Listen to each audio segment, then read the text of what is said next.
there is the rare occasion where you actually get to feel like you impacted somebody's life, where you actually got to help them. Um, it's a great schedule. It allows me a lot of time with my family. Um, I mean, there's also the adrenaline aspect where you like running around, going somewhere different. You never know what the next call is going to be or where it's going to be. So it must be a It, very profound experience to save a life. Have you ever had the experience of actually witnessing someone? well, this is Rio Arriba County, so we have a lot of overdoses, and you could say that maybe I saved those lives, maybe I didn't. I don't know. But outside of overdoses, in 5.5 years of doing this full time with Espanol, I could probably count on one hand the number of times where I could say that I actually potentially saved someone's life. A lot of what we do is just showing up, clean truck, a clean uniform, acting like we know what we're doing, and people relax. We provide comfort for people just with being sure of ourselves and knowing what to do in a crisis. A lot of these people could have gone with a family member in a car and they would have been alive when they got to the ER. We don't make the difference between them living and dying. We put them at ease. They feel like they're being taken care of, and they are.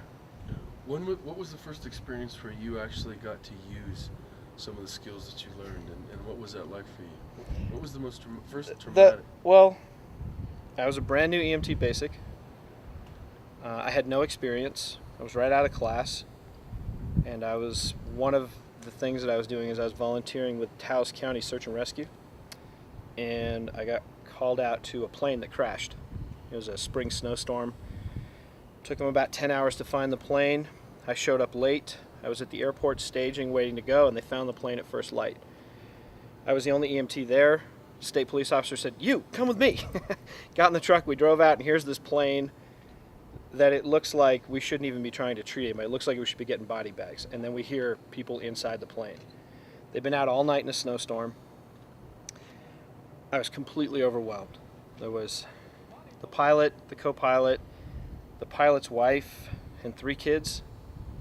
And I was stunned. I didn't even know where to start. I mean, all I had was, like I said, I was fresh out of class. I didn't have any experience.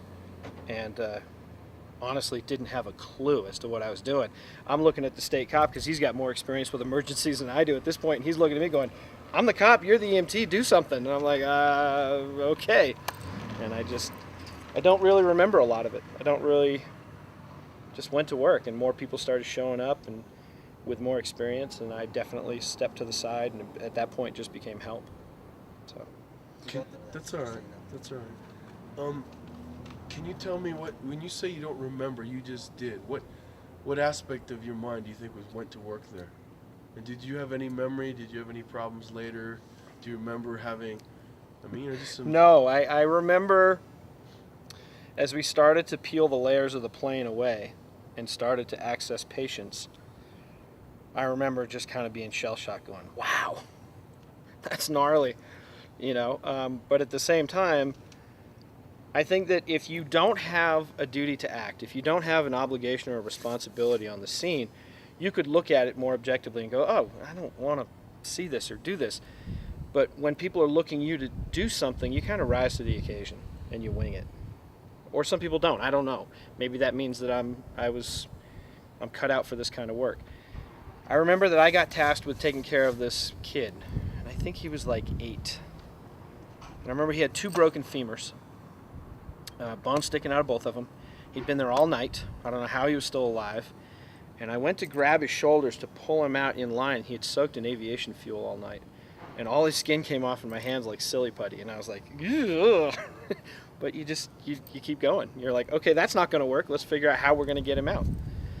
And yeah, so that was the one incident that sticks out of that whole thing. And I remember going, on one hand, it was like, ooh, but on the other hand, it was like, yeah, that's pretty cool.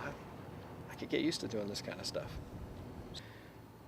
Kind of on that line, I think that when people get into this line of work and they choose to start exploring it, they figure out real quick if they're cut out for it. And if they don't, everybody else figures it out for them. Some people just aren't cut out for this kind of work. They're not ready for it. You know, they're the ones who are going to, like, you know, find the least injured person on scene and busy themselves with that person because they feel like they're doing something when they're really, that's not where they need to be. That's not what their focus needs to be. So, yeah, I think there is a sensitivity. Is there a high